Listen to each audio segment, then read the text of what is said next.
Hey guys, meteorologist Matt Huffner wanted to give you an update on, well, the active 24 hours of weather that we're going to have returning. We got fire danger, fast winds, thunderstorms, tornado potential, a blood moon that is going to be happening tonight. Let's start with the blood moon because it's the least scary, kind of the more fun story that's going to be happening. Once we get past midnight, we're going to have a lunar eclipse. It's going to be a partial lunar eclipse just past midnight, and then really that red color on the moon starts to grow and grow. Then it peaks at 158. Temperatures are going to be around 60 degrees for that, so you don't even need a jacket. There may be a few high clouds, but I don't think there's going to be anything that really ruins the visibility of this event. You can see the timeline right there. Starts after midnight, peaks around 2 a.m. It's going to be done and wrapped up before 4. So if you're trying to sleep in, you will miss this event. It's a really cool thing. We get a lunar eclipse maybe once every year, every other year, but let's go to the part of the weather that's not going to be as fun is the storms that start to approach and return for tomorrow.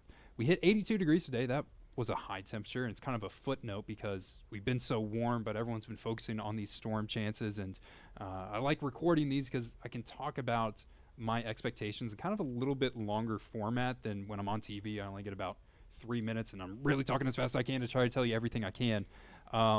This is the SPC's outlook for what is going to be happening tomorrow. Moderate risk. Anytime you see a moderate risk, you really got to start kind of perking your ears up saying, oh, you got something that's going to be happening here. That's along the Mississippi, and I think that's where the worst of it is going to be for Friday night. And then Saturday, this is going to be producing tornadoes right across the Dixie Alley.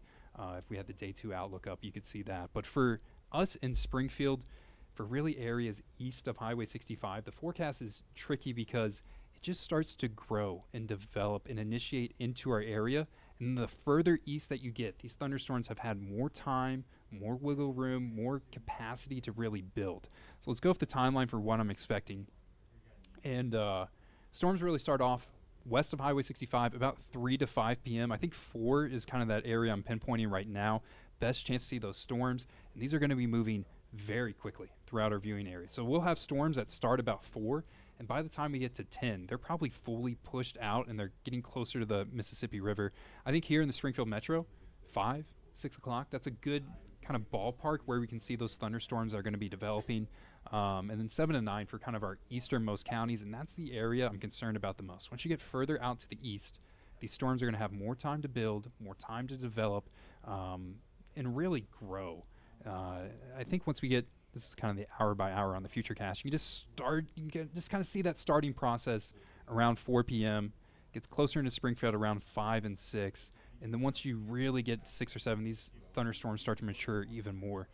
Something I couldn't talk about on air just because I didn't have time is you're seeing these thunderstorms form into a line. Let me see if I can kind of get a little pointer tool, draw in here. See how this is forming kind of a perfect line. Diagonal line once across. This is good. We want to see all these thunderstorms really clump up, form a diagonal line, because when they do that, they have to compete for resources. If we see kind of a right in here where you're seeing kind of this cell starting to break out ahead of the pack, that's a thunderstorm that doesn't have to compete for moisture, doesn't have to compete for instability. It can have a little bit more shoulder room to grow, and I think that's what we're going to have to be watching for tomorrow. Really keep an eye on those thunderstorms that aren't clumped into that line, that QLCS, that quasi-linear convective system. That's a fun term that we have for meteorologists.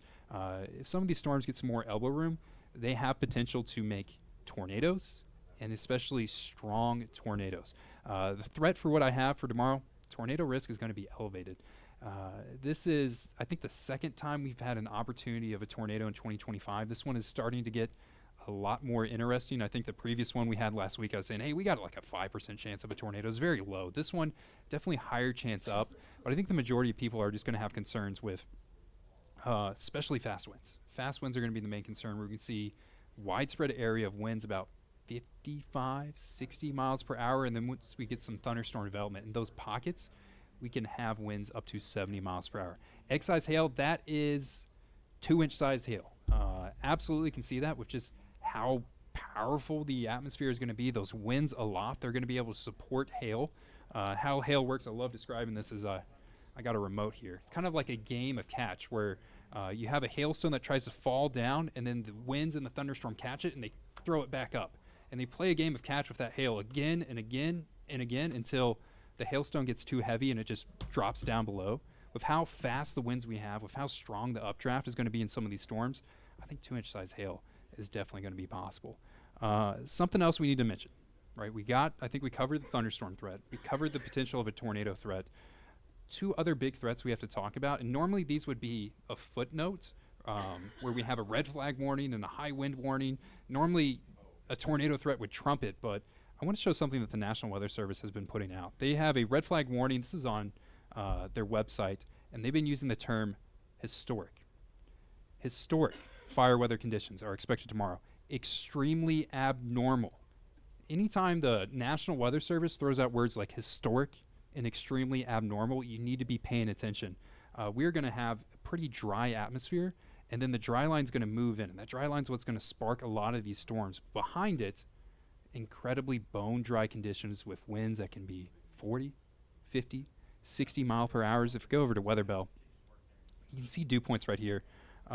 Normally you want to look for dew points if they're about 55, 60. You're like, oh, all right, that's enough moisture in the atmosphere. The numbers here, let me go full screen on that so you can start to see a little bit better.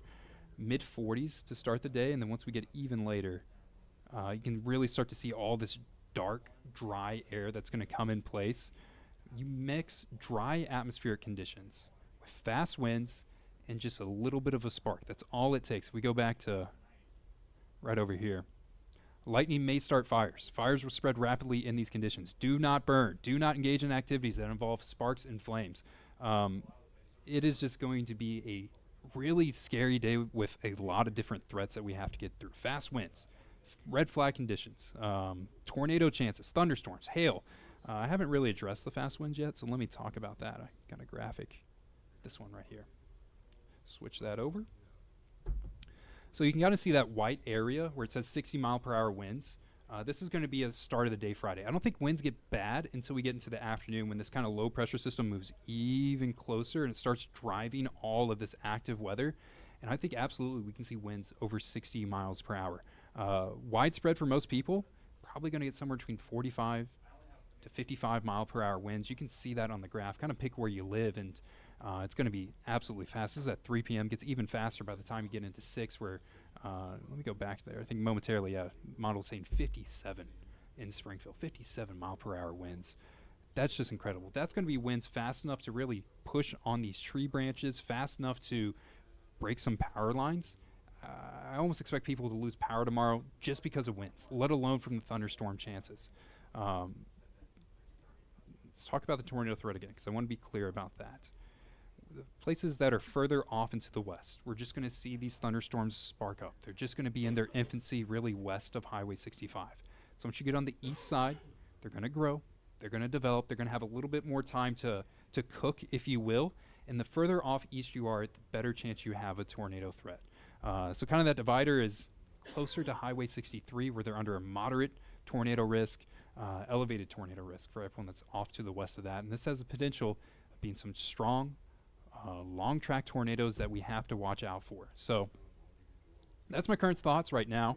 I guess I can quickly show you the 7-day forecast, because Friday's the active weather day we have to watch out for, and then it's going to be nice really for the next 6. Weekend isn't going to be as warm as what we experienced throughout the week. Still not bad. Saturday, going to keep breezy conditions. Temperatures right around the 60-degree mark. Sunday, probably the coldest day we have for the next week. Have that at mid-50s. And then for your St. Patrick's Day, we get back up to 70. We get warmth that are going to be returning as well. Chasing the 80-degree mark potentially on Tuesday. And then we see some more storms that arrive Wednesday and get us back to kind of average on temperatures. Good-looking 7-day. It's just the chances of storms for tomorrow that we have to watch out for. So red flag conditions, please do not burn anything. Be careful if you're throwing away cigarette butts. We could also, may not even be because of humans, we may just see a lightning strike that hits dry lumber, and all of a sudden we have a fire that we have to watch out for. Thunderstorms start to move in that early afternoon hour to the late evening. Everything's going to be done and wrapped up by the time we get to 10, 11 o'clock at night. And then we got nicer weather on the weekend. Those are my initial thoughts. I know Jamie and Tom are going to be here tomorrow morning. They're going to do kind of a live update for you guys about what you can expect with the weather. Me and Jamie will probably be doing them throughout all the day tomorrow, especially in that afternoon. And hopefully we don't see any tornadoes form. That's what I got my fingers crossed for right now. But more updates on our website, ozarksfirst.com. Thanks, guys.